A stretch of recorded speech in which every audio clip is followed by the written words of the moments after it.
Okay, let's pick up where we left off last time, and let's talk about this idea of how we can use earthquake waves to figure out how the Earth is composed, what it's made out of. And it's really kind of neat. You'll see we do this in science a lot.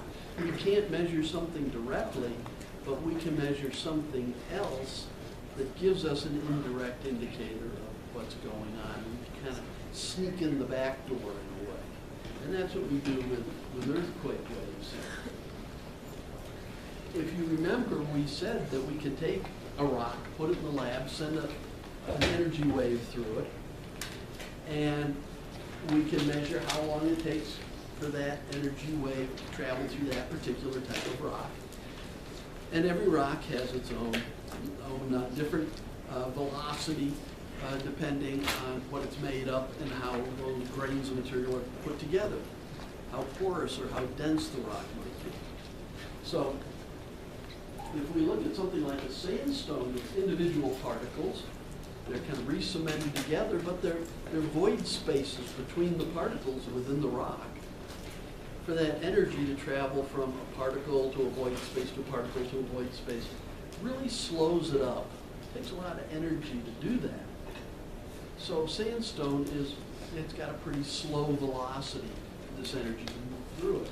But something like a peridotite, and we'll talk more about what that is, but it's an igneous rock. The grains are all interlocked, intergrown. It's an igneous rock. It's the stuff the mantle of the Earth is made out of. And this rock is pretty dense. And it doesn't take much for the energy to move from one grain right to the next grain. There's a void space that it has to travel through. It just kind of zips on through. So being a much denser rock, we see a much faster travel time going through the peridotite. Now you might guess that as I go from the surface of the planet down to the core of the planet, that things are going to get denser. I've got all the weight of all that material up above stacked on top of the stuff as I go down further and further into the Earth. And that's going to squeeze it more, and that's going to make that rock denser. So I've got just this natural gradient within the Earth of less dense material at the surface to more dense material in the center. So I would expect an energy wave, if I shot it toward the center, to just keep getting faster because the rock's getting denser. But something happens. I've got a layer down there that's molten. It's melted rock. It's liquid. And when we hit liquid, that really slows things up. Even a P wave that's going like this, compression tension moving in the direction of travel, even a P wave gets slowed up. But with an S wave, remember how we talked about S waves, that they hit a liquid and they just disappear. They get attenuated. That's the big fancy word. So P waves will keep increasing. They'll slow up dramatically in the liquid. Then they come to the iron nickel core of Earth, and that's really, really dense. So things really speed up there. Then coming back out the other side, it has to go back through the liquid, so it slows up again. And then it starts coming out through the mantle on the other side. But now we're starting fast because the mantle there is close to the center, and the wave's moving further toward the outside of the back side of the planet. So that wave's starting to slow up as it goes toward the surface, just the opposite of how it went going in. S waves, what happens to them? Nothing. They don't go through the center, do they? They can't get there. So there's nothing for them nothing to come back out the other side. So if it has to go through the liquid outer core, that's the end of the S waves. So we can see these things tell us now something about what the inner part of Earth is made of. The other thing we talked about was reflection and refraction. This is kind of where we ended up. This idea that a wave coming in, hitting an interface between two different density materials, two things will happen. Some of that energy will reflect, just bounce back off that surface, and some of that energy will bend or refract and continue traveling through that other material but at a different angle. And we see that happen usually so that when an energy wave comes and hits a surface, it always kind of bends. You might, in a way, think toward the slower material. So it always kind of tells you which way you'd expect it to bend. Okay, that's kind of where we left off. So if I had a homogeneous Earth, no core, no outer core, no inner core, just a homogeneous Earth, and I had an earthquake wave, energy wave, going through it, the only wave that would travel straight would be the one that goes from the North Pole to the South Pole, straight through. I would kind of think that all these other waves would go straight too, wouldn't I? But remember the idea that the density is changing from the surface to the center, becoming more dense at the center?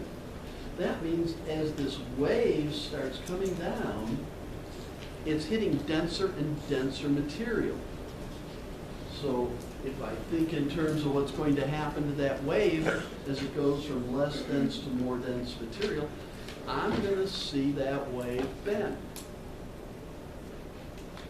And in this case, that means this wave is just going to keep bending. And it's not like I'm hitting a distinct surface all the time. It's just gradually changing because the density is gradually changing. So I get this curved line, this curved pathway. So it starts to bend this way coming in, and then as it starts coming back out, it continues to bend. Okay? So because I have these gradual changes in density, my travel path to the energy isn't a straight line other than the one right through the middle. All of them are going to be slightly bent. So I can take that into account. Okay, clicker time.